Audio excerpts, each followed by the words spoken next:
ये कार्यक्रम सत्य घटनाओं से प्रेरित है। जिनके साथ ये घटनाएं घटी उसकी वास्तविकता उन्हीं तक सीमित है।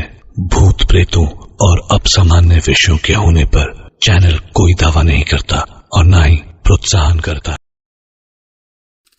5 साल बाद विजय अपनी कंपनी से छुट्टियां लेकर दिल्ली वापस आया था लंदन से।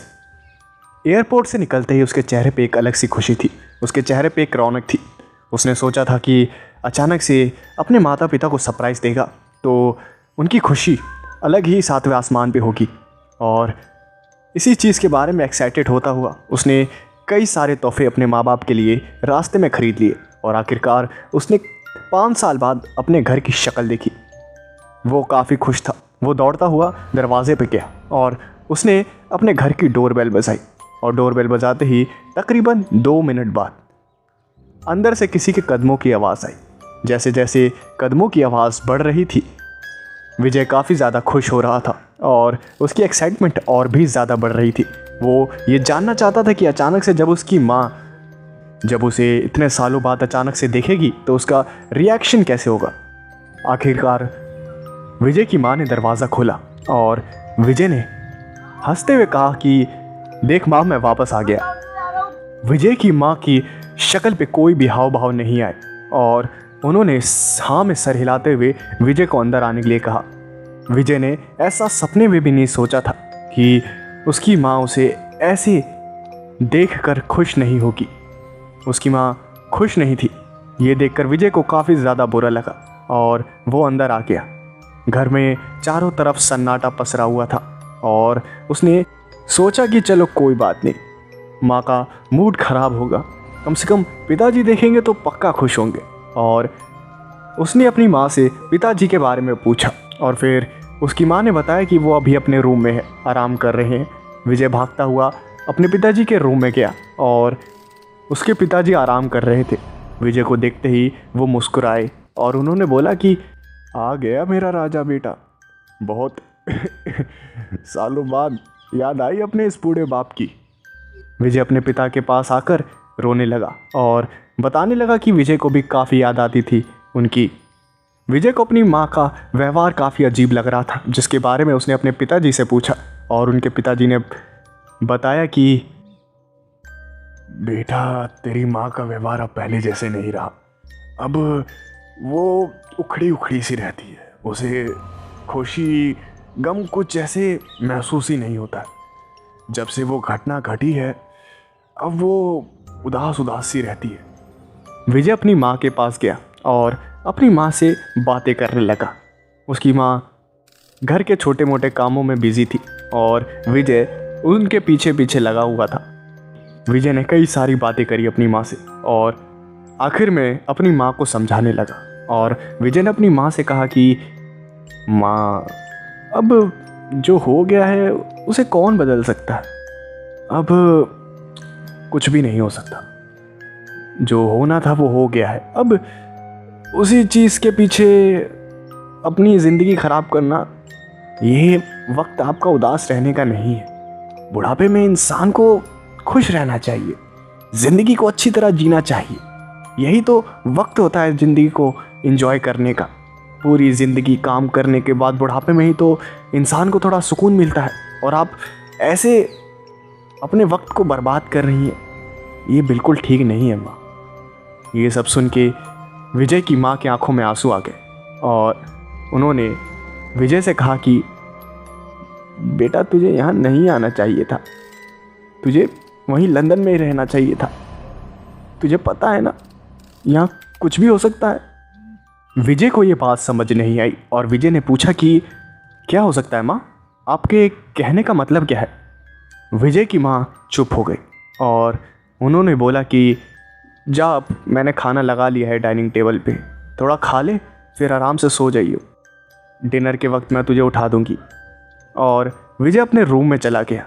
रूम में सोते ही उसे एक अजीब सी बेचैनी होने लगी। ऐसा लग रहा था उसे जैसे वो अपने घर में है ही नहीं। उसे वो सुकून नहीं मिल पा रहा था जो इंसान को अपने घर में मिलने पर होता है। वैसा अजीब अजीब सा लग रहा था विजय को, जैसे कुछ तो गड़बड़ है। विजय इन सब चीज़ों को इग्नोर करता हुआ आराम करने लगा और शाम के वक्त विजय की माँ ने विजय को उठाया और विजय हाथ मुंह धोकर डाइनिंग टेबल पर पहुंच गया।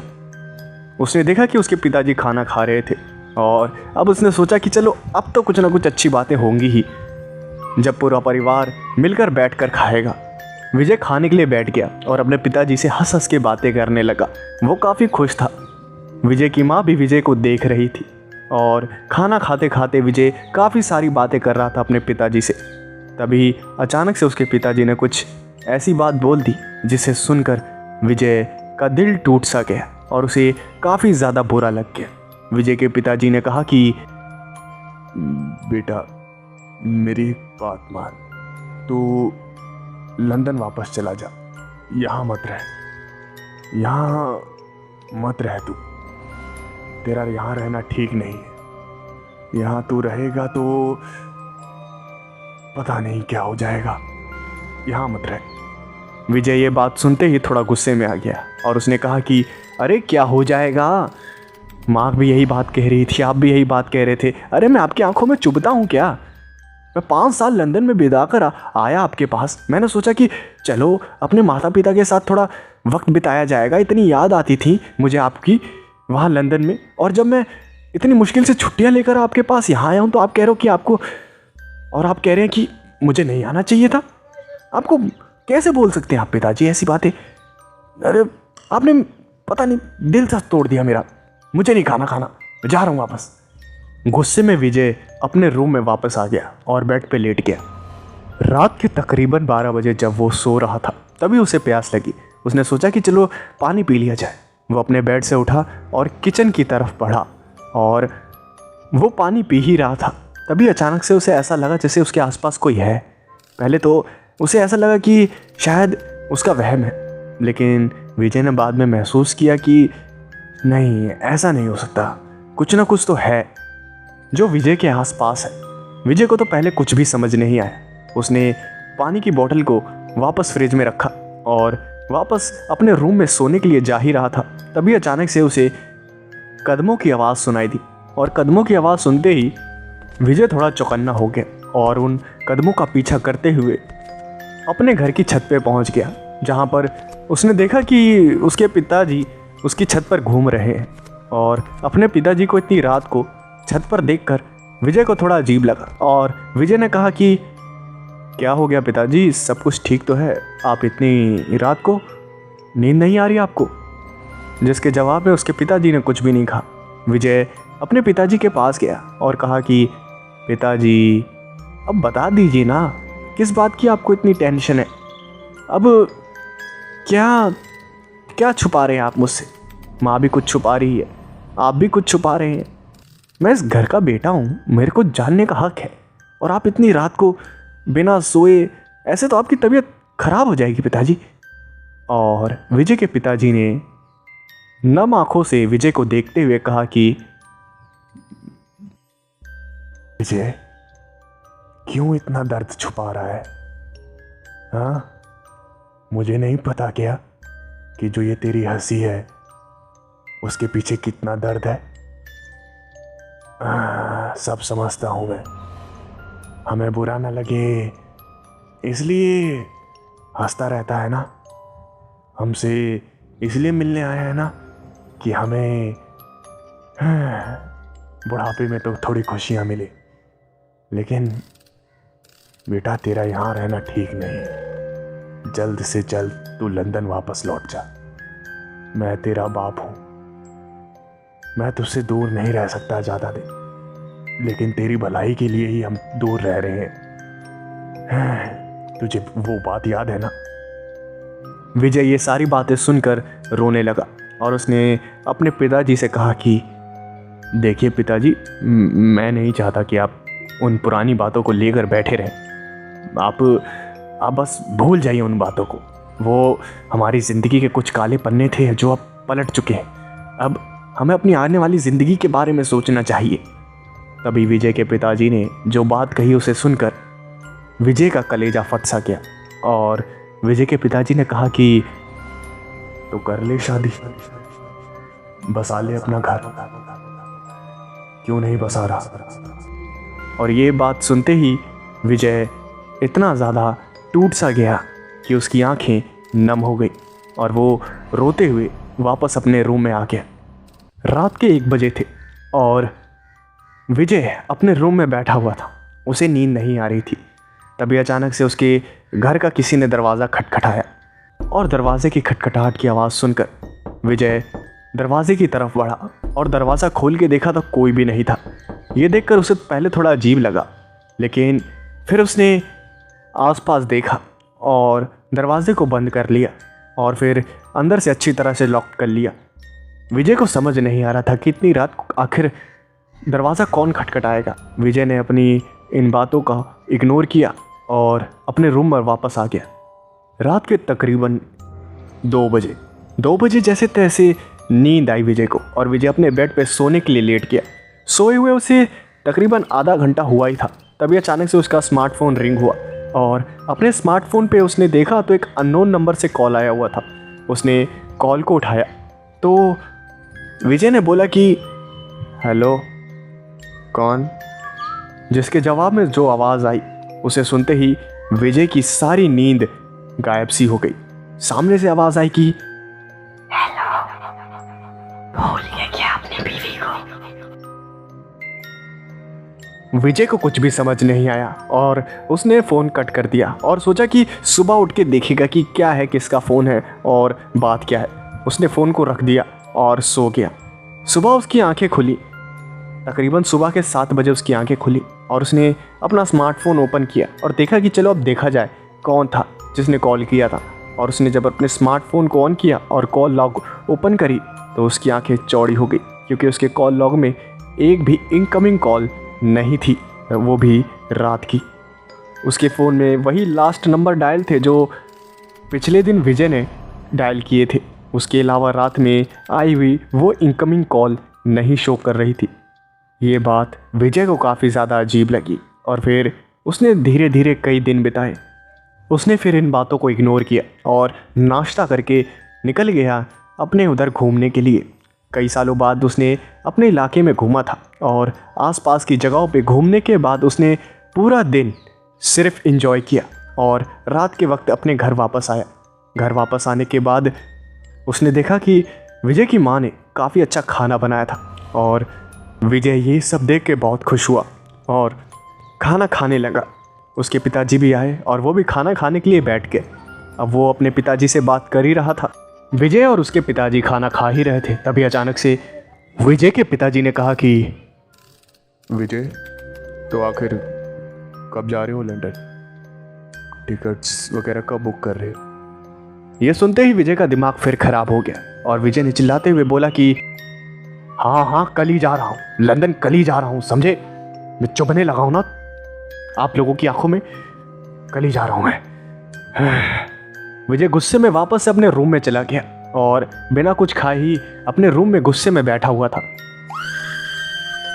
तभी अचानक से उसकी माँ की चिल्लाने की आवाज़ आई और जब वो भागता हुआ गया तो उसने देखा कि उसके पिताजी के रूम से चिल्लाने की आवाज़ आई है। और वो जब अपने पिताजी के रूम में गया तो उसने जो देखा उसे देखकर उसकी आंखें चौड़ी हो गई।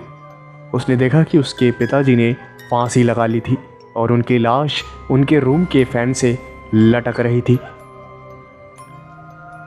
विजय ये सब देखकर ऐसे सन्न पड़ गया जैसे उसकी जुबान में लकवा मार गया हो। विजय अपनी आंखों से जो देख रहा था उसे अपनी आंखों पर यकीन नहीं हो रहा था। उसके पिताजी की लाश उसी के सामने पंखे से लटकी हुई थी। इतना भयानक मंजर विजय ने अपने सपने में भी नहीं सोचा था, लेकिन ये सब देखकर वो पागलों की तरह रोने लगा।